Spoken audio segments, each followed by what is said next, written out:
This is the Riverhawk Report, a weekend recap, and there is much to recap. Riverhawks.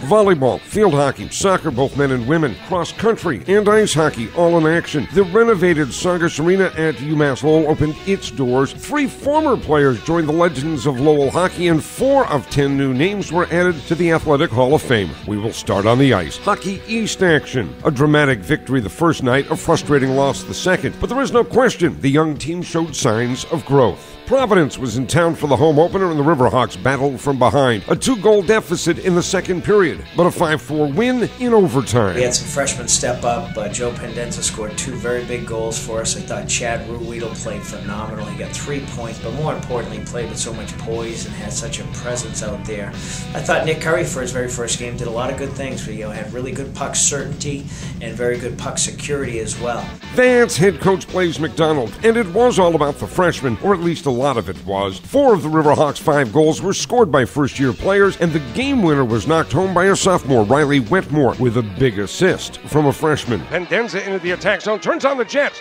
carries deep, shot, score! Brought into the attack zone on the right side. Bud with a shot, save his mate. Rebound, shot, score!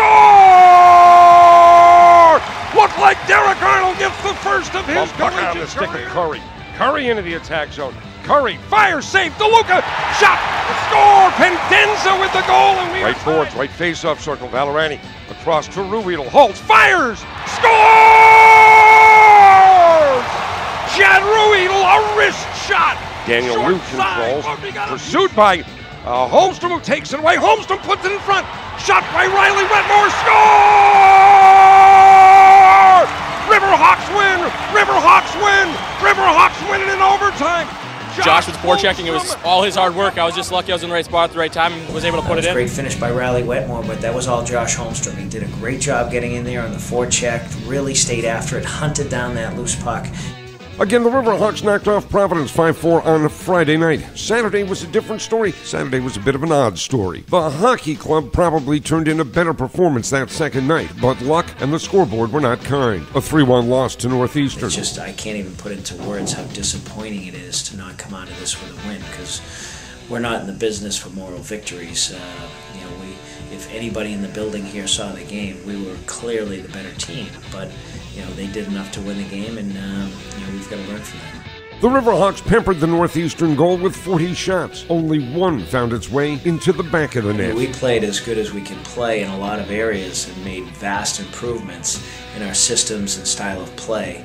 I thought Marc Belanger played terrific in net. We're really moving the puck well on the power play. We're doing everything but converting and scoring goals. Then pokes it down the wall to Wetmore. Wetmore, 2 men on him. To Edwards in front. Shot, save, rebound. Edwards, shoot, scores! The Riverhawks tied at so 1 to more. play well defensively against them is a challenge, and we did that.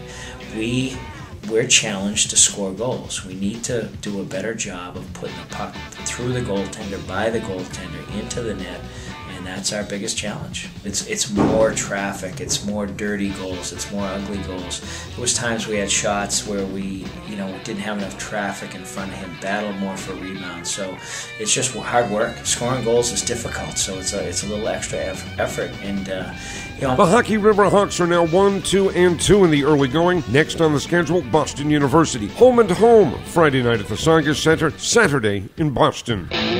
Before the hockey game Friday night, 3 legends of Lowell hockey were honored. The names of Bob Kieran, Craig Sharon, and Michael Murray added to the long red line. Sharon, who passed away earlier in the week, was represented by his uncle, Danny Craig, a former Lowell hockey player. Saturday, 4 former UMass Lowell athletes were inducted into the college's Athletic Hall of Fame. Baseball pitcher Nate Lindstedt, softball slugger Donna Mills, football quarterback Billy Rizos, and volleyball star Katie Toomey. 6 more names will be added in November. UMass Lowell field hockey keeps right on rolling. A 3-0 win Saturday at St. Mike's. Sammy Macy had a goal and an assist. Lizzie Alice and Jamie Hadley scored goals as well. Melanie Hopkins turned in her 12th shutout, her current shutout streak, by the way, at 525 minutes, 28 seconds. The Riverhawks are 15-0. They visit Stonehill on Wednesday. UMass Lowell Volleyball, a come-from-behind winner on Saturday. Down 2-0. The Riverhawks defeated Southern New Hampshire, a 3-2 final. Sometimes I think we play a little better when we have, quote-unquote, nothing to lose. Even though we have everything to lose, it's like their backs are up against the wall, and they decide they do have to do what they have to do. So I also think that we started to play a little more aggressively at the net. We blocked some balls. Sarah had a great blocking game at the beginning of Game 3, and it rattled Southern a little bit, and it got us excited, and we started celebrating points and got momentum as a result of that. That is volleyball head coach Karen McNulty. The Riverhawks attack was led by Jillian Heder, who had 17 kills, 10 digs, and 3 service aces. Sarah Kosha had 14 kills and 11 blocks. Jillian and Sarah really started to get hot, and we started to serve well. Carolyn Eddy, our libero, had a good serving game for us, and huge W. The Riverhawks are now 11-9, 6-4 in the conference. They host St. Mike's Tuesday evening. Men's soccer got back on the track, a 2-1 win at the College of St. Rose on Saturday. Evan Spann and Kyle Garvin scored goals. The men are now 2-10-2. They host Merrimack Tuesday night.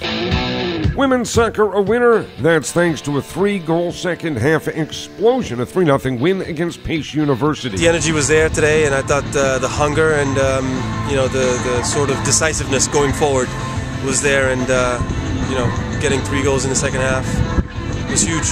That's head coach Ellie Montero. Jenna Costa gave the Riverhawks the only goal they would need early in the second half. Brianne Bozella made it 2-0, and Amy Kramer scored late in the 76th minute to produce the 3-0 final. Yeah, I thought the second half we just did a much better job of being composed and making the max of our chances that we created. The Riverhawks are now 7-8-1. They host Assumption Wednesday night.